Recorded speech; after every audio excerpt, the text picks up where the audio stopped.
Hi, welcome back to way you can put dimensional value on your sketch.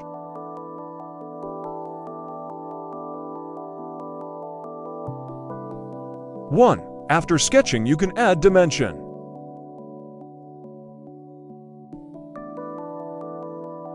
2. Follow instruction as shown. Go to Option. Click on Sketch and check and enable on-screen numeric input.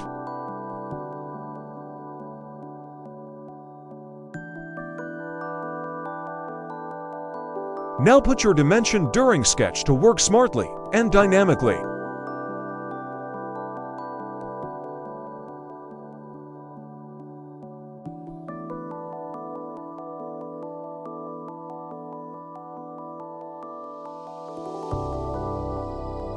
Enjoy this trick, and to get more tricks, don't forget to like and subscribe.